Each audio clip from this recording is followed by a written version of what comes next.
Baik, bismillahirrahmanirrahim. Assalamualaikum warahmatullahi wabarakatuh. Ya, pada pertemuan kali ini kita akan membahas tentang kepemilikan bisnis dan bentuk kepemilikan bisnis.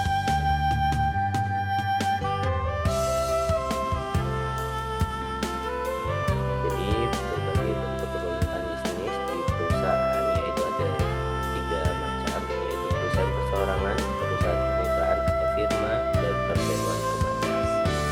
Di mana bentuk perusahaan ini dapat dipilih ya tergantung pada kebutuhan kita, karena hal ini terkait dengan bagaimana nanti mendapatkan keuntungan, resiko, dan nilai perusahaan yang nanti akan dijadikan sebagai sebuah organisasi bisnis. Untuk kepemilikan bisnis ya, ini ketika kita memilih salah satu di antara tiga tadi, ya, itu akan mempengaruhi bagaimana kita menentukan pendapatan bisnis dan pendistribusiannya antara pemilik ke pemilik bisnis, tingkat tanggung jawab masing-masing pemilik, tingkat pengendalian pada masing-masing pemilik dalam menjalankan bisnis, serta potensi pembalian bisnis dan resikonya. Sehingga ketika kita sudah memutuskan jenis perusahaan mana yang akan kita jadikan sebagai suatu organisasi bisnis, maka disitulah nanti kita akan bertanggung jawab dari sisi resiko yang akan dihadapi. Nah, berikut adalah skema bagaimana yang terjadi apabila sebuah organisasi bisnis itu terbentuk, di mana oleh Jeff Madura ya, ketika kita sudah menentukan bagaimana model kepemilikan bisnis, ya, maka kita akan menentukan bagaimana pendanaannya, bagaimana pengendalian dari organisasi bisnisnya, dan juga bagaimana terkait dengan perpajakan yang ada di organisasi bisnis tersebut. Sehingga ini semua nanti akan berdampak pada nilai perusahaan. Nah, pertimbangan dalam memilih bentuk perusahaan biasanya terdiri dari jenis perusahaannya, mau dagang, industri, atau jasa. Industri di sini maksudnya adalah perusahaan manufaktur ya, teman-teman. Kemudian ruang lingkup usahanya, mau perusahaan kecil, menengah, besar, mau nasional, lokal, atau perusahaan multinasional. Kemudian bagaimana kita memilih pihak-pihak yang terlibat dalam kegiatan bisnis tersebut. Ya, itu juga kita harus menentukan, karena di sini nanti kita akan nanggung resiko terkait dengan investasi dan tanggung jawab kepemilikan antar pemilik organisasi bisnis. Kemudian besarnya resiko kepemilikan. Nah, ini juga terkait dengan nanti bagi hasil biasanya. Kemudian tanggung jawab terhadap utang piutang ini juga terkait dengan resiko yang terjadi di antara para pemilik perusahaan. Nah, besarnya tanggung jawab tadi juga tergantung pada besarnya investasi yang ditanam dan juga cara pembagian keuntungan di antara para pemilik organisasi bisnis tersebut. Kemudian juga jangka waktu berdirinya perusahaan dan peraturan perundang-undangan yang ditentukan oleh pemerintah. Ya, ini memang berbagai hal yang terjadi ya, dan perlu dipertimbangkan oleh para startup ya dalam memulai organisasi bisnis, di mana kita tidak boleh asal memilih partner, asal memilih investor, tapi kita juga harus mempertimbangkan nanti ke depannya resikonya seperti apa. Contoh misalnya teman-teman bikin organisasi sama teman ya, nah batas pertemanannya itu sampai di mana. Jika nanti akan timbul resiko jangka panjang, ya sebaiknya kita lebih baik memilih yang lain ya. Ketika kita sudah mengenal karakter dari rekan kerja di mana organisasi ini akan kita jalankan. Kemudian salah satu bentuk perusahaan ya, atau organisasi ini ada perusahaan perseorangan, di mana perusahaan ini adalah perusahaan yang dikelola oleh satu orang saja. Pengelola memperoleh semua keuntungan, namun di sisi lain juga menanggung semua keuntungan resiko yang timbul dari kegiatan usaha tersebut. Kelebihan dari perusahaan perorangan ini adalah yang pertama mudah dibentuk dan dibubarkan. persyaratan hukum juga paling minim di antara jenis perusahaan yang lain. Perusahaan perorangan tidak perlu membentuk badan hukum terpisah. Pengelolaannya sederhana, memiliki hanya satu pemilik dengan kendali penuh atas perusahaan, menghilangkan kemungkinan terjadi konflik selama proses pengambilan keputusan. Tidak perlu kebijakan pembagian laba, imbalan dari mendirikan perusahaan yang sukses kembali pada pemiliknya. Dan memang ini kembali 100% pada pemiliknya. Namun juga di sini resikonya juga berbalik lagi. Ya, ketika imbalannya itu 100% pada pemiliknya, maka tanggung jawab resiko juga harus 100% pada pemiliknya juga. Kemudian pajak lebih rendah karena pendapatan dari kepemilikan dianggap sebagai pendapatan pribadi, sehingga pajak yang dikenakan ya itu berbeda dengan pajak organisasi bisnis yang lain, karena dia sifatnya adalah PPh yang ditanggung pada pemilik perusahaan. Kemudian kekurangannya, tanggung jawab tidak terbatas ya, seperti yang tadi saya sudah sebutkan ya, bahwa apabila tadi ada risiko kerugian, maka hutangnya yang menjadi tanggung jawab pemiliknya tidak ada batasan sampai pada harta milik pribadinya ya. Ini memang resiko yang paling berat di antara jenis perusahaan lain. Kenapa? Karena tanggung jawabnya tidak terbatas. Kemudian kemampuan manajemen terbatas ya, ketika kita mengendalikan sebuah organisasi bisnis ya tentunya kemampuan itu berdasarkan oleh pemilik yang menjalankan organisasi tersebut. Jika pengetahuan dari pemilik organisasi dalam mengembangkan organisasi bisnis ini sangat rendah ya, maka kemampuan manajernya juga rendah, dan pengembangan organisasi bisnis pun juga akan berjalan rendah ya. Dan sebaliknya, jika tinggi ya maka kemampuan manajemen bisnisnya juga akan tinggi. Kemudian ya, karena tadi berdasarkan kemampuan pemilik, maka resiko dalam mengikuti perkembangan zaman dan mengikuti perkembangan persaingan industri juga terbatas pada kemampuan pemilik. Selain itu, sumber dana juga terbatas pada kemampuan pemilik, sehingga ya ketika dananya terbatas maka investasinya juga terbatas, modal kerjanya juga terbatas juga. Kemudian untuk tanggung jawab kerugian, nah ini tanggung jawab kerugian semua ditanggung oleh pemilik perusahaan, tidak dibagi oleh siapapun ya ketika dia mengalami kerugian. Kemudian perusahaan kemitraan. Perusahaan kemitraan ini adalah bentuk badan usaha yang didirikan oleh beberapa orang dengan menggunakan nama bersama atau nama yang digunakan secara bersama. Semua anggota bertanggung jawab penuh baik sendiri maupun bersama-sama terhadap utang perusahaan kepada pihak lain, jika perlu dengan seluruh kekayaan pribadi. Kelebihannya, prosedur pendirian relatif mudah, mempunyai kemampuan finansial yang lebih besar, keputusan yang diambil akan lebih baik karena pertimbangan dari seluruh anggota firma tersebut. Namun kekurangannya, jika ada hutang ya, maka hutang itu juga tetap ditanggung oleh kekayaan pribadi masing-masing anggota firma ya, atau masing-masing anggota dari organisasi bisnis tersebut. Kemudian kelangsungan hidup perusahaan tidak terjamin, karena apabila ada salah satu anggota keluar, maka firma pun harus dibubarkan ya.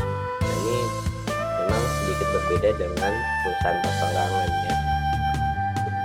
Nah, karena itu memang bentuk dari organisasi firma ini juga bergantung pada kembali lagi pemilik perusahaan.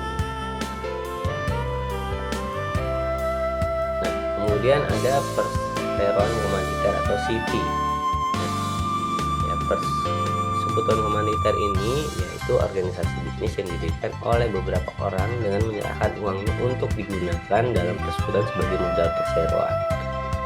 Persekutuan perseorangan terdiri dari sekutu komplementer, yaitu orang yang bersedia memimpin, mengatur perusahaan dan bertanggung jawab penuh dengan kekayaan pribadinya. Kemudian ada sekutu komanditer, yaitu sekutu yang mempercayakan uangnya dan bertanggung jawab terbatas pada dana investornya. Ya, artinya sekutu komplementer ini adalah pihak yang melakukan investasi sekaligus menjadi manajerial perusahaannya. Sedangkan komoditer ini hanya memberikan investasi berupa modalnya saja kepada perusahaan tersebut. Kelebihannya, pendiriannya relatif lebih mudah, modalnya yang terkumpul juga lebih banyak, ya. Kemudian kemampuan memperoleh kredit juga lebih besar, manajemen dapat diversifikasikan, kesempatan untuk berkembang jauh lebih besar. Kekurangannya tetap ada tanggung jawab yang masih juga tidak terbatas pada kekayaan pemilik pribadi. Kemudian kelangsungan hidup tidak terjamin, ya, karena ini hampir sama dengan firma. Ketika ada anggota sekutu yang keluar, maka organisasi perseroan komoditer ini atau CV ini juga harus dibubarkan atau diubah, ya, ke dalam perusahaan baru. Kemudian sukar untuk menarik kembali investasinya, karena memang ketika sudah berjalan maka tanggung jawabnya menjadi tanggung jawab penuh dari seluruh para pemilik perusahaannya sendiri. Kemudian berikutnya adalah perseroan terbatas. Perseroan terbatas ini adalah suatu badan yang memiliki kekayaan serta kewajiban sendiri yang terpisah dari hak kekayaan pribadi. Hak serta kewajiban para pendiri maupun para pemilik juga terpisah. Nah, perseroan terbatas ini mempunyai kelebihan, yaitu mempunyai kelangsungan hidup yang panjang karena perseroan akan tetap berjalan meskipun pendiri dan pemiliknya berganti ataupun meninggal dunia. Kemudian tanda keikutsertaan sebagai pemilik adalah saham yang dimiliki. Besar saham dimiliki ditentukan oleh peran dan kedudukan sebagai pemilik perusahaan. Tanggung jawab terhadap pihak ketiga terbatas pada modal sahamnya. Kekayaan pribadi pemegang saham maupun pemilik tidak dipertanggungjawabkan sebagai jaminan utang perusahaan. Itu tadi ciri-cirinya. Kemudian kelebihannya, yaitu tadi sudah disebutkan dalam ciri-ciri perusahaan perseroan terbatas itu, yaitu kelangsungan hidup perusahaan itu terjamin, tanggung jawab terbatas pada modal investor, tidak menimbulkan risiko bagi kekayaan pribadi maupun kekayaan keluarga pemilik. Saham dapat diperjualbelikan berdasarkan kebutuhan modal kerja yang lebih besar, akan mudah dipenuhi sehingga memungkinkan perluasan usaha. Namun kekurangannya tadi ada biaya yang lebih tinggi dibandingkan pendirian perusahaan perseorangan, perusahaan komoditer maupun perusahaan firma. Rahasia dagang tidak terjamin karena akan sangat mudah, ya, para manajemen perusahaan dan investor itu keluar masuk dari perusahaan tersebut, sehingga ketika dia ingin mendirikan perusahaan pesaing akan mudah mendapatkan informasi. Berikutnya, kurangnya hubungan yang efektif di antara pemegang saham, karena mungkin saja para pemegang saham ini atau para investor ini tidak saling mengenal satu dengan yang lainnya.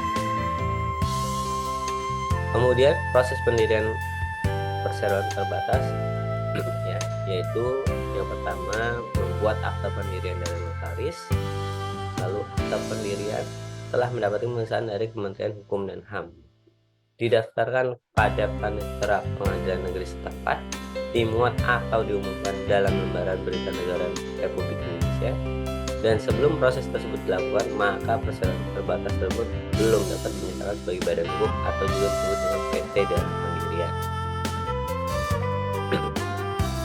Berikutnya adalah koperasi. Ya, koperasi ini adalah salah satu bentuk organisasi bisnis, ya, yang juga banyak didirikan oleh masyarakat. Ya, di mana koperasi ini adalah sebuah badan usaha yang beranggotakan orang-orang atau badan hukum yang berlandaskan kegiatannya pada prinsip kekoperasian sekaligus sebagai gerakan ekonomi rakyat berdasarkan asas kekeluargaan yang bertujuan untuk meningkatkan kesejahteraan anggotanya dan masyarakat pada umumnya, serta ikut membangun ekonomi nasional dalam rangka mewujudkan masyarakat yang maju, adil, dan berdasarkan pada kebenaran dan dasar 1945. Ciri-ciri koperasi yaitu keanggotaan bersifat murni, pribadi, dan tidak dapat dialihkan. Kemudian kemudian lebih mementingkan keanggotaan dan sifat kebersamaan. Bebas keluar masuk menjadi anggota merupakan badan hukum yang menjalankan usaha untuk kesejahteraan anggota, didirikan secara tertulis dengan akta notaris. Kelancaran usaha berada di tangan pengurus. Para anggota koperasi turut bertanggung jawab atas hutang koperasi terhadap pihak lain dan kekuasaan tertinggi pada rapat anggota koperasi. Nah, lembaga koperasi dibagi menjadi beberapa bentuk, yaitu berdasarkan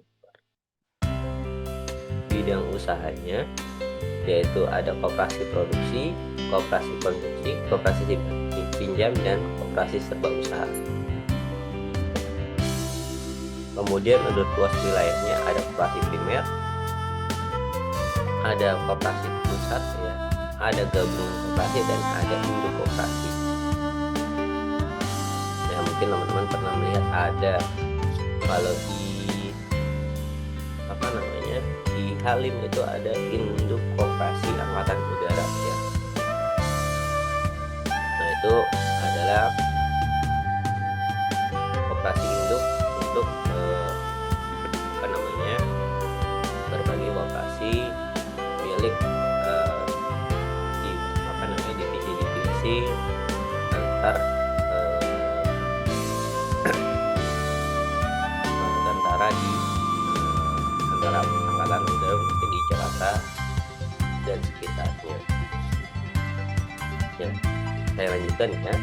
Tiap pengelola koperasi yaitu ada terdiri dari rapat anggota, di mana rapat anggota ini memiliki kekuasaan tertinggi dan berkewajiban ikut mengembangkan, menjaga keutuhan serta ketertiban organisasi koperasi tersebut, membantu pengurus dan badan pemeriksa dalam tersebut. Ya. Kemudian ada pengurus koperasi, yaitu pihak yang menjalankan tugas mengelola dan mendukung keberhasilan koperasi. Pengurus koperasi ini dipilih dari orang yang cakap, terampil, dan berjiwa sosial, dan sebagai imbalannya pengurus koperasi dapat menerima honor. Kemudian ada dewan pengawas koperasi, yaitu anggota koperasi yang dipilih sebagai wakil anggota dan harus ahli dalam tugas menentukan jumlah, hasil usaha, dan cara pembelian serta turut dalam menentukan arah kebijakan koperasi. Jadi dewan pengawas koperasi ini adalah anggota koperasi yang punya tugas khusus mengawasi kinerja lembaganya, baik itu pengurusnya maupun kerjanya organisasi koperasi tersebut. Kemudian ada badan usaha milik negara, yaitu perusahaan yang bergerak dalam bidang usaha yang sebagian atau seluruh modalnya merupakan kekayaan negara, kecuali jika ditentukan lain berdasarkan undang-undang. Badan usaha milik negara ini merupakan badan hukum yang tunduk pada segala macam hukum di Indonesia. Tujuan utamanya adalah untuk membangun ekonomi sosial menuju tercapainya masyarakat yang adil dan makmur. Ciri-ciri utama BUMN yaitu melayani kepentingan umum sekaligus mencari keuntungan, berstatus badan hukum dan diatur berdasarkan undang-undang. Pada umumnya bergerak pada bidang jasa-jasa vital, jasa-jasa yang memang terkait dengan aktivitas yang berlaku pada hajat hidup orang banyak, ya. Kemudian pada prinsipnya secara finansial, ya, dapat berdiri sendiri. Kemudian mempunyai nama dan kekayaan sendiri serta bebas mengikat pada suatu perjanjian, kontrak, serta hubungan-hubungan dengan pihak lain. Dapat menuntut dan dituntut sesuai dengan hukum perdata. Seluruh atau sebagian modal dimiliki oleh negara serta dapat memperoleh dana dari pinjaman dari dalam dan luar negeri atau dari masyarakat dalam bentuk obligasi. Setiap tahun menyusun laporan keuangan dan disampaikan kepada yang berkepentingan.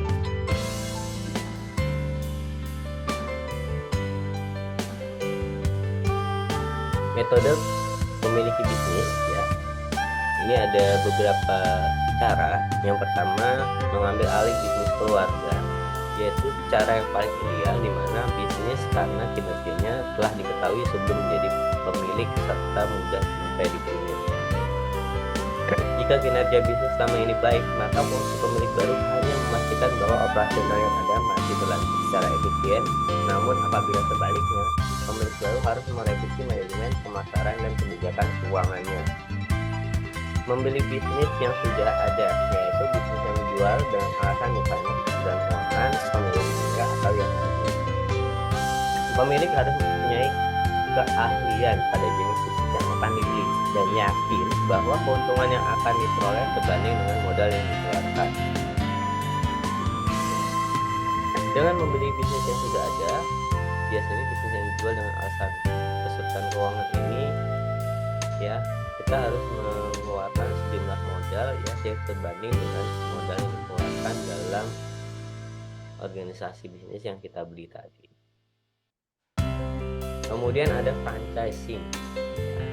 Franchising ini atau waralaba adalah suatu bentuk perjanjian di mana pemilik bisnis atau franchisor memperbolehkan pemilik bisnis lain menggunakan merek, nama dagang atau hak ciptanya dengan syarat tertentu. Ya, misalnya ya teman-teman mungkin banyak ya di sekitar kita franchising ya, ada Alfamart, ada Indomart, ya ada mungkin restoran cepat saji ya yang memang saat ini banyak sekali di masyarakat kita. Ya. Metode memiliki bisnis dengan franchise ini adalah metode yang paling mudah di mana kita memerlukan usaha yang tidak terlalu banyak. Kenapa? Karena perusahaan itu sudah terkenal. Ya, kita hanya membeli dan mengelolanya saja. Ya, itu yang paling minim. Tapi kalau kita melakukan marketing lebih juga boleh. Ya, jenis waralaba ada distributor atau penyalur barang. Ya, ada chain style business atau bisnis gaya rantai. Ada manufacturing agreement atau perusahaan manufaktur yang memproduksi barang. Tadi saya sudah sebutkan ya, keuntungan dari kita membeli dengan metode waralaba atau franchising ini yaitu ya tadi kita tidak perlu terlalu banyak melakukan usaha atau upaya memperkenalkan bisnis tersebut. Mengapa? Karena gaya pengelolaan sudah terbukti dan namanya sudah terkenal ya. Siapa yang tidak kenal Indomaret, siapa yang tidak kenal Alfamart, ya siapa yang tidak kenal McD, KFC dan seterusnya. Nah, kerugiannya ya yaitu kita terbatas dalam mengembangkan. Kenapa? Karena ada kebijakan-kebijakan dalam perjanjian waralaba tersebut. Kemudian dananya juga ya ditentukan oleh pemilik waralaba, sehingga ketika kita ingin mengembangkan ya kita harus sepengetahuan dari pemilik waralaba tersebut.